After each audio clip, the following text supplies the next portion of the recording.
بسم الله الرحمن الرحيم. ومن أحسن قولا ممن دعا إلى الله وعمل صالحا وقال إنني من المسلمين. الحمد لله رب العالمين وصلى الله على نبينا محمد وعلى آله وأصحابه أجمعين. عن عائشة رضي الله عنها تقول: خرجنا لا نرى إلا الحج فلما كنا بسرف حضت فدخل علي رسول الله صلى الله عليه وسلم وأنا أبكي قال: ما لك أنفست؟ قلت: نعم. قال: إن هذا أمر كتبه الله على بنات آدم فاقضي ما يقضي الحاج غير ألا تطوفي في البيت. یہ صحیح بخاری اور صحیح مسلم کی ایک حدیث ہے جس میں نبی کریم صلی اللہ علیہ وسلم کے حجۃ الوداع کا ایک واقعہ بیان کیا گیا ہے. نبی کریم صلی اللہ علیہ وسلم نے اپنی زندگی میں کتنے حج کیے تھے؟ جی صرف ایک حج کیا ہے آپ نے اپنی زندگی میں؟ ہاں، ہجرت کے بعد آپ نے ایک کیا ہے، ورنہ آپ صلی اللہ علیہ وسلم حج کرتے رہے ہیں. ہجرت سے پہلے آپ صلی اللہ علیہ وسلم حج کرتے رہے ہیں. سیرت کا درس جو چل رہا تھا اس میں یہ بات آ رہی تھی کہ آپ صلی اللہ علیہ وسلم حج کے موسم میں حاجیوں کے پاس جاتے. ایک مشہور صحابی حکیم ابن حزام رضی اللہ تعالی عنہ ہیں، وہ بیان فرماتے ہیں کہ ایک بار حج کے موقع پر میرا اونٹ غائب ہو گیا، تو میں اس کو تلاش کرتے کرتے عرفات پہنچا تو دیکھا کہ آپ صلی اللہ علیہ وسلم عرفات میں کھڑے ہوئے ہیں، یعنی عرفات میں گئے ہیں، جبکہ آپ کا پورا خاندان مزدلفہ ہی میں رہتا تھا، عرفات نہیں جایا کرتا تھا. تو کہنے کا مطلب ہے کہ آپ صلی اللہ علیہ وسلم حج کرتے رہے ہیں، لیکن آپ نے کتنے حج کیے ہیں یہ پتہ نہیں ہے. البتہ یہ یقین ہے کہ آپ صلی اللہ علیہ وسلم نے ہجرت کے بعد ایک حج کیا ہے. وہ حج کس سن میں تھا؟ کس سن میں کیا تھا؟ 10 ہجری میں. آپ صلی اللہ علیہ وسلم کی گویا عمر کا آخری سال تھا کہ اس سال آپ صلی اللہ علیہ وسلم نے حج کیا. حج کے بعد آپ صلی اللہ علیہ وسلم مشکل سے 3 مہینہ کچھ دن زندہ رہ پائے ہیں. ویسے پھر آپ کا انتقال ہو گیا ہے. تو آپ صلی اللہ علیہ وسلم جب 10 ہجری کو حج کے لیے نکلے، آپ صلی اللہ علیہ وسلم کے ساتھ ایک بہت بڑی جماعت نکلی. حضرت جابر بن عبداللہ بیان فرماتے ہیں کہ سامنے دیکھو تو لوگ ہی لوگ دکھائی دے رہے ہیں، دائیں دیکھو تو لوگ ہی لوگ ہیں، بائیں دیکھو تو لوگ ہی لوگ ہیں، پیچھے دیکھو تو لوگ، یعنی اتنے لوگ جمع تھے.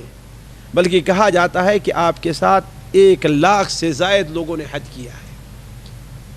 1 لاکھ سے زائد لوگوں نے حج کیا ہے. ظاہر بات اس وقت کے لحاظ سے بہت بڑی تعداد ہے، یہ بہت بڑی تعداد ہے. تو آپ صلی اللہ علیہ وسلم جب حج کے لیے نکلے تو آپ کے ساتھ آپ کی ازواج مطہرات بھی تھیں، آپ کی پاک بیویاں بھی تھیں. اس وقت آپ کی کتنی بیویاں زندہ تھیں؟ 9 تھیں. اور آپ صلی اللہ علیہ وسلم کے ساتھ انہوں نے حج کیا ہے. آپ صلی اللہ علیہ وسلم کے ساتھ انہوں نے حج کیا ہے. آپ صلی اللہ علیہ وسلم تو اپنے لیے حج قران کا احرام باندھے ہوئے تھے، یعنی حج اور عمرے کا ایک ہی ساتھ احرام میقات سے باندھ لیا تھا. البتہ آپ کی ازواج مطہرات جس میں حضرت عائشہ رضی اللہ تعالی عنہا بھی ہیں، انہوں نے صرف عمرے کا احرام باندھا ہے نا میقات سے، اور یہ کہ مکہ مکرمہ جب چلیں گے تو عمرے کر کے حلال ہو جائیں گے، پھر 8ویں ذی الحجہ سے حج کا احرام باندھیں گے. گویا وہ لوگ حج تمتع کر رہے تھے. اس چیز کو ذرا غور سے سنیے گا. آج بہت سے لوگ اس بارے میں غلطی کر رہے ہیں، بہت سے لوگ، ایک غلطی کرنے والوں کی ایک بھیڑ لگی ہوئی ہے. تو حضرت عائشہ رضی اللہ تعالیٰ عنہ چونکہ حج تمتع کے لیے نکلی تھیں اور مکہ مکرمہ پہنچنے میں بھی 12 کلومیٹر باقی تھا کہ انہیں وہ فطری خون جو آتا ہے عورتوں کو وہ خون آ گیا، یعنی وہ ناپاک ہو گئی. اب بیٹھ کر کے رونے لگی. ظاہر بات 17-18 سال کی بچی ہیں, رونا شروع کر دیا. آپ نے پوچھا عائشہ رو کیوں رہی ہو؟ کہا کہ روئیں کیوں نہیں, ابھی مکہ پہنچے بھی نہیں اور مجھے یہ ضرورت پیش آ گئی, اب تو میں اتنا طواف کر سکوں گی نہ اور بھی. آپ نے کہا یہ رونے کی کیا بات ہے, یہ تو ایسی چیز ہے جو آدم کی تمام بیٹیوں پر مقرر ہے. ہر صحت مند عورت کو یہ صورتحال پیش آتی ہے, بلکہ جسے صورتحال پیش نہ آئے وہ عورت صحت مند ہے ہی نہیں, وہ عورت صحت مند ہی نہیں ہے. ایسا کرو کہ جو کام سارے حاجی لوگ کرتے ہیں وہی کام تم بھی کرنا, البتہ بیت اللہ کا طواف نہ کرنا. یعنی ذکر ہے, اذکار ہے, دعا ہے, قرآن مجید کی تلاوت بھی ہے, سارے کام کرو, صرف بیت اللہ کے اندر داخل نہیں ہونا ہے اور اس کا طواف نہیں کرنا ہے. خیر, آپ صلی اللہ علیہ وسلم مکہ مکرمہ داخل ہوئے, صحابہ کرام بھی آئے, آپ نے طواف کیا اور سعی کیا. جن کے پاس قربانی کا جانور نہیں تھا آپ نے ان میں سے ہر ایک کو کہا کہ تم لوگ اپنے بال چھلا کر کے عمرے سے حلال ہو جاؤ, عمرے سے حلال ہو جاؤ. پھر جب 8ویں ذی الحجہ ہوئی تو جہاں صحابہ کرام بیٹھے تھے, نبی کریم صلی اللہ علیہ وسلم نے وہ لوگ جہاں پر ٹھہرے ہوئے تھے وہیں سے انہیں احرام باندھنے کا حکم دے دیا. اب حضرت عائشہ پھر رونے لگی. وہ کیوں؟ کہا کہ لوگ حج کرنے جا رہے ہیں, ابھی تو ہم نے عمرہ بھی نہیں کیا ہے, ابھی ہم نے نہ طواف کیا نہ عمرے سے فارغ ہوئی اور لوگ حج کرنے چلے جا رہے ہیں. آپ نے کہا پریشان نہ ہو, ایسا کرو کہ اپنے بال کو کھولو, اچھی طریقے سے غسل کرو, کپڑے تبدیل کرو, اور اب عمرے کے ساتھ ساتھ حج کا بھی احرام باندھ لو. عمرے کا احرام تو ہے ہی تمہارا, ہے نا, اب کیا کرو تم حج کا بھی احرام باندھ لو اور چلو, جو کام حاجی کرتے ہیں سارے کام تم بھی کرنا. تو حضرت عائشہ رضی اللہ تعالی عنہا کا بیان ہے کہ جب عرفہ میں تھے یا مزدلفہ میں تھے تو وہ پاک ہو گئی, وہ پاک ہو گئی. عرفہ سے مزدلفہ آئے, مزدلفہ سے مینا, مینا میں کنکڑیاں ماری. اللہ کے رسول نے ان لوگوں کی طرف سے گائے کی قربانی دی, اپنے ازواج مطہرہ کی طرف سے گائے کی قربانی دی تھی, قربانی دی, بال کٹایا, اور 10ویں ذی الحجہ کو آ کر کے طواف کیا اور سعی کیا. حضرت عائشہ رضی اللہ تعالی عنہا نے پھر مینا میں آئے. جب مینا کی شب گزارے کنکڑی وغیرہ مارنے کے بعد, جب آپ صلی اللہ علیہ وسلم 14ویں ذی الحجہ کو مکان محصب میں ٹھہرے ہوئے تھے. محصب یہ مکان وہی ہے کہ آپ مینا سے پیدل کے راستے پر آئیں تو جہاں پر شیڈ وغیرہ نہیں بنا ہوا, جہاں سے شروع, یہ وہاں پہ کشادہ علاقہ, یہی محصب کا علاقہ کہلاتا ہے. آپ صلی اللہ علیہ وسلم نے ارادہ کیا کہ اب طواف وداع کریں, اور کہاں کے لیے رخصت ہوں؟ مدینہ منورہ کے لیے. تو حضرت عائشہ کہنے لگی, یہ چیز ہے ذرا غور سے سنیے گا. حضرت عائشہ کہنے لگی, اے اللہ کے رسول صلی اللہ علیہ وسلم, میرے دل میں ایک خلش رہ جا رہی ہے. وہ کیا بھائی؟ کہا کہ لوگ تو ڈبل اجر کما کر کے جا رہے ہیں, عمرہ بھی کیا اور حج بھی کیا ہے, عمرہ بھی کیا ہے اور حج بھی کیا ہے. میری سہیلیاں پہلے آئی ہیں, بیت اللہ شریف کا طواف کیا ہے, سعی کی ہے, عمرے سے فارغ ہو گئی ہیں, پھر اس کے بعد حج پر آئیں, پھر 10ویں ذی الحجہ کو جا کے طواف اور سعی کیا ہے, اور ہم نے صرف ایک بار کیا ہے. اللہ کے رسول نے فرمایا, اللہ کے بندی, جتنا اجر لوگوں کو ہے اتنا اجر تمہیں مل رہا ہے. یہی تم نے 10ویں ذی الحجہ کو جو طواف کیا ہے وہی طواف حج اور عمرے دونوں طرف سے کافی ہے. اس لیے کہ قران کرنے والا جو ہوتا ہے اس کے اوپر ایک ہی طواف اور ایک ہی سعی حج عمرے دونوں کے لیے واجب ہے. یعنی 10ویں ذی الحجہ کو جو طواف کرے گا اور جو سعی کرے گا وہی دونوں چیز کی طرف سے کافی ہے. الگ الگ عمرے کا اور پھر حج کا طواف کرنے کی ضرورت نہیں ہے. آپ نے سمجھایا, لیکن کہتی نہیں, پھر بھی میرے دل میں خلش رہ جا رہی کہ ہم نے کچھ نہیں کیا ہے. تو آپ نے ان کے بھائی حضرت عبد الرحمن بن ابی بکر کو کہا کہ ایسا کرو, اسے لے کر کے جاؤ تنعیم, وہاں سے کہہ دو احرام باندھے اور آ کر کے عمرہ اپنا کر لے. چاندنی رات تھی، 15ویں شب کا معاملہ ہے یہ. حضرت ظاہر بات پوری رات کیا ہے؟ چاندنی ہے نا. حضرت عبد الرحمن بن عوف انہیں تنعیم لے کر کے گئے جہاں آج مسجد عائشہ بنی ہوئی ہے. وہاں سے احرام باندھا، آ کر کے عمرہ کیا. اور جب آپ صلی اللہ علیہ وسلم کے پاس آئیں تو آپ سو رہے تھے اور وہ سحر کا وقت تھا، فجر سے پہلے. آپ نے کہا فارغ ہو گئی؟ کہا ہاں اے اللہ کے رسول ہم نے عمرہ کر لیا. کہا چلو تمہارا یہ عمرہ اس عمرے کے بدلے ہے جو تم نہیں کر سکی تھی. اس کے بعد آپ صلی اللہ علیہ وسلم گئے کہاں؟ مکہ مکرمہ خانہ کعبہ گئے، طواف کیا، فجر کی نماز پڑھی اور طواف کیا، اور اس کے بعد مدینہ منورہ کے لیے روانہ ہو گئے. یہ ہے ساتھیو حضرت عائشہ کا قصہ، جس کے نہ سمجھنے کی وجہ سے یا جس کو نہ جاننے کی وجہ سے آج لوگ بہت بڑی غلطیاں کر رہے ہیں. وہ کیا؟ بدقسمتی سے تنعیم میں جہاں سے آپ نے احرام باندھا تھا وہاں مسجد عائشہ بن گئی ہے. مسجد عائشہ بن گئی ہے اور احرام باندھنے کے ساری سہولتیں وہاں پر موجود ہیں. جو کوئی آدمی بھی حج کرنے آتا ہے یا عمرہ کرنے آتا ہے وہ وہاں سے عمرہ کرنا کیا سمجھتا ہے؟ باعث ثواب سمجھتا ہے، بڑے نیکی کا کام ہے. حالانکہ حج کے بعد یا ایک بار عمرہ کر لینے کے بعد وہاں سے احرام باندھ کر کے طواف کرنا یہ کوئی ثواب کا کام نہیں ہے. کیوں بتاتی ہوں؟ اس لیے کہ اللہ کے رسول صلی اللہ علیہ وسلم نے حضرت عائشہ کو اجازت دے دی تھی ان کی دلجوئی کے لیے. اجازت دینا اور ہوتا ہے اور حکم دینا اور ہوتا ہے کہ نہیں؟ حکم دینا اور ہوتا ہے اور اجازت دینا اور ہوتا ہے، دونوں میں فرق ہے نا.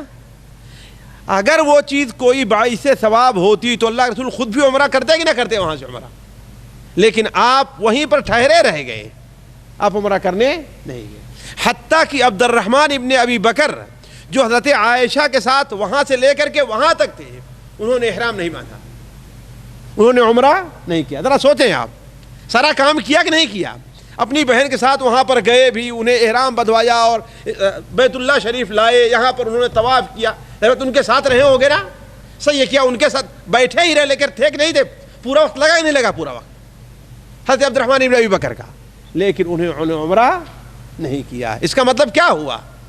ایک بار عمرہ کر لینے کے بعد دوسری بار عمرہ کرنا یا حج کے لیے آئے ہوئے ہیں وہاں سے بار بار جا کر کے مسجد عائشہ عمرہ کرنا یہ کوئی ثواب اور کام نہیں ہے نا. کیوں؟ اگر کوئی ثواب اور نیکی کا کام ہوتا تو آپ صلی اللہ علیہ وسلم خود بھی وہاں سے کرتے، صحابہ کرام کرتے. کسی صحابی کے بارے میں نہیں آیا ہے کہ اس نے حج کے بعد دوبارہ عمرہ کیا ہو. تو اس چیز کو سمجھنے کی ضرورت ہے. دوسری چیز یہ ہے کہ جس کی حالت حضرت عائشہ رضی اللہ تعالی عنہا جیسی ہو ہے نا، اس کے لیے گویا اجازت ہے کہ وہ حج کے بعد دوبارہ عمرہ.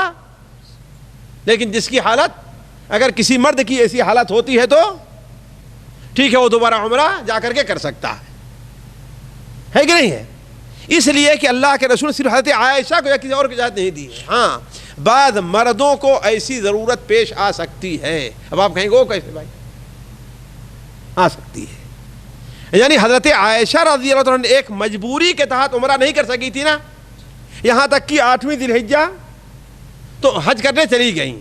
اب مثال کے طور پر کوئی شخص مکہ جا رہا ہے، اللہ اسے محفوظ رکھے، اس کے گاڑی کا ایکسیڈنٹ ہو گیا، اس کی گاڑی خراب ہو گئی، 6 کو نکلا تھا، 5 کو نکلا تھا، اگر سیدھے چلا جاتا تو وہاں پہنچ سکتا تھا کہ نہیں پہنچ سکتا تھا.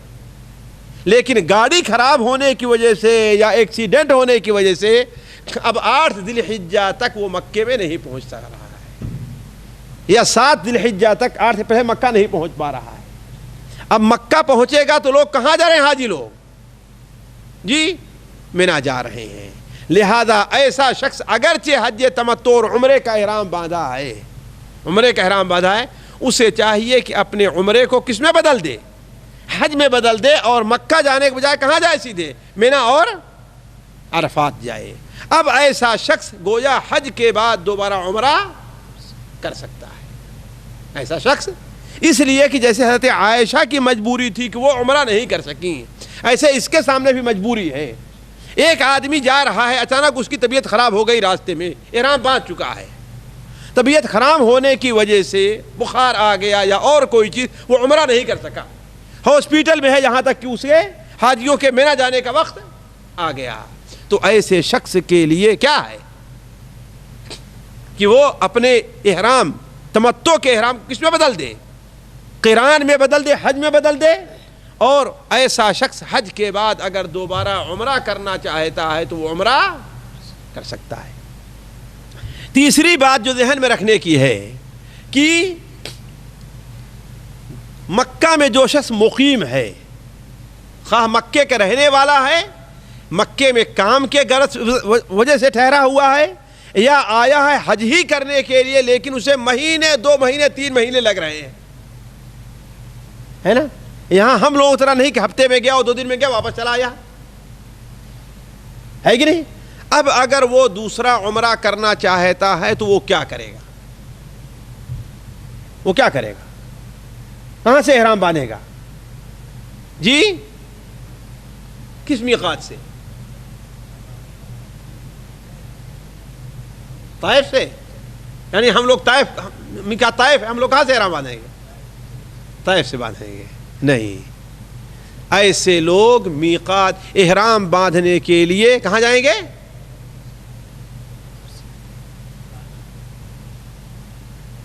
مسجد عائشہ کو خاص کرنا بدعت ہے۔ مسجد عائشہ، اس لیے میں پوچھ رہا ہوں، مسجد عائشہ کو خاص کرنا بدعت ہے۔ وہ شخص، یہ ہے خانہ کعبہ اور یہ اس کے ارد گرد کچھ ایسی زمین ہے جو حرم کے حدود کہلاتی ہے، گویا یہ گھر ہے اور یہ اس کے صحن ہے، وہ گھر ہے اور وہ اس کے صحن ہے، تو اسے اگر دوبارہ عمرہ کرنا ہے تو حدود سے باہر چلے آنا ہے، حدود سے باہر جا کر کے احرام باندھ کر کے آنا ہے، چاہے جس طرف چلا جائے۔ مسجد عائشہ کی کوئی خصوصیت نہیں ہے، تنعیم کی کوئی خصوصیت نہیں ہے، جعرانہ چلا جائے، عرفات چلا جائے، کسی طرح بھی باہر نکل کر کے احرام باندھے، مکے سے احرام نہیں باندھ سکتا ہے، مکے سے احرام۔ اب آپ کہیں کہ اللہ کے رسول صلی اللہ علیہ وسلم عائشہ کو تنعیم سے احرام باندھنے کا کیا حکم دیا ہے نا؟ آپ عرفات کیوں نہیں بھیج دیے ان کو؟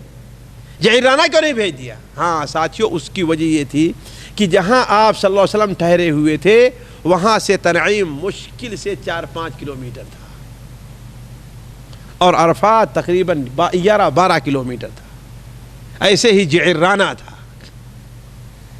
تو ظاہر بات آسان کس طرف تھا؟ 11-12 کلومیٹر یا کہ 5-6 کلومیٹر؟ تو سب سے قریبی جو حد تھی جہاں آپ ٹھہرے ہوئے تھے وہ تنعیم تھی، اس لیے حضرت عائشہ رضی اللہ تعالیٰ عنہ کو تنعیم کی طرف بھیجا ہے نا؟ اور اس لیے بھی کہ تنعیم ہی مدینہ منورہ کے راستے میں پڑتی ہے، تنعیم مدینہ منورہ کے راستے میں، آج بھی آپ مدینہ منورہ سے آپ کی بس وغیرہ جاتی ہے تو تنعیم سے گزر کر کے جاتی ہے۔ ایک اور آخری بات غور کرنے کے اور نقطہ ہے، ذرا غور کریں گے اور جواب دیں۔ مکہ میں رہنے والے جو ہیں، مکے کے رہنے والے جو ہیں، خواہ مستقل طور پر رہنے والے ہوں یا وقتی طور پر رہنے والے ہوں، وہ حج کا احرام کہاں سے باندھیں گے؟ جی اپنے گھر سے باندھیں گے۔ اور عمرے کا احرام؟ جی رحمت بھائی ابھی بتا رہا ہوں، اللہ کے بندے حدود سے باہر جائے نا، ابھی بتا رہا ہوں نا، تو عمرے کا احرام باندھنے کے لیے کیا کہاں جائیں گے؟ وہ باہر جائیں گے۔ اور حج کا احرام باندھنے کے لیے گھر سے احرام باندھیں گے۔ کیوں؟ آخر دونوں میں فرق کیوں ہے؟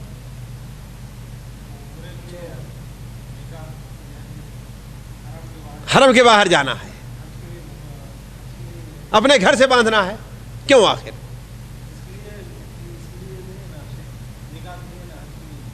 کیوں بھائی؟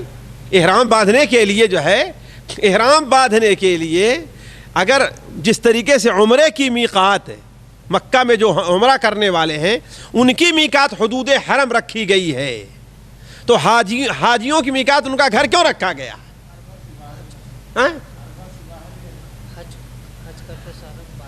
ہاں یہ ہے کہ اصل میں حج اور عمرہ کیا ہے، اس کو اس طرح سمجھیے کہ اللہ کی مہمانی میں گویا آنا ہے۔ کیا ہے؟ اللہ کی مہمانی میں آنا ہے، اور مہمان جو گھر کے اندر رہتا ہے وہ مہمان نہیں ہوتا۔ مہمان کہاں سے آتا ہے؟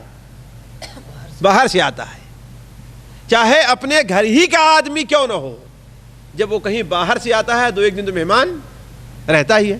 آپ لوگ ابھی گھر جاتے ہوں گے نا، ہے کہ نہیں؟ تو 2-4 دن مہمان رہتے ہیں کہ نہیں رہتے ہیں؟ کیوں؟ اس لیے کہ باہر سے آئے ہوئے ہیں۔ یہ نہیں کہ گھر کے جو دوسرے لوگ ہیں ان سے گھر والوں کم محبت ہے، ایسی بات نہیں ہے، ان سے ہی محبت ہے۔ ہو سکتا ہے کہ ان میں بعض ایسے ہوں جن سے زیادہ محبت ہو، لیکن آپ کے باہر سے آنے کی وجہ سے آپ کا ایک احترام اور قدر ہے کہ نہیں؟ تو چونکہ عمرے میں کیا ہے، صرف خانہ کعبہ کا طواف کرنا اور سعی کرنا اور بال کٹانا ہے کہ نہیں؟ تو آپ زیارت کے لیے آ رہے ہیں، لہذا آپ پہلے باہر جائیے، پھر اس کے بعد آپ مہمان بن کر کے آئیے۔ اور حج کا معاملہ یہ ہے کہ حج کے لیے باہر جانا ہی ہے، اور حج کا طواف اس وقت تک نہیں ہوگا جب تک کہ آپ باہر نہ جائیں۔ جو آدمی عرفات حد سے باہر ہے نا، جو آدمی عرفات نہیں جائے گا اس کے لیے خانہ کعبہ کا طواف حاجی کے لیے نہیں ہے۔ کیوں؟ اس لیے اس کا حج ہوگا ہی نہیں۔ تو گویا عرفات گیا یعنی حدود حرم سے باہر گیا، پھر مزدلفہ اور منی آیا، اس کے بعد آ کے بیت اللہ کا طواف کرے۔ تو حاجی اور عمرہ دونوں کرنے والے کے لیے ضروری ہے کہ حل میں بھی یعنی باہر بھی جائے پھر اندر آئے۔ چونکہ حج میں باہر جانا ہی پڑتا ہے، اس لیے اس کے احرام باندھنے کے لیے مکے کے اندر ہی اجازت، اپنے گھر ہی میں اجازت دے دی گئی کہ ہاں بھائی گھر سے احرام باندھ لو، ہے نا۔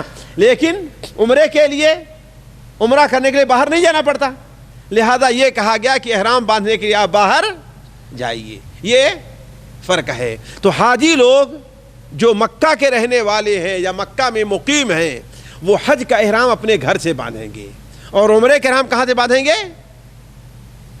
جی میقات یعنی حدود حرم جا کر کے۔ سبحانک اللہم و بحمدک اشہد ان لا الہ الا انت استغفرک و اتوب الیک۔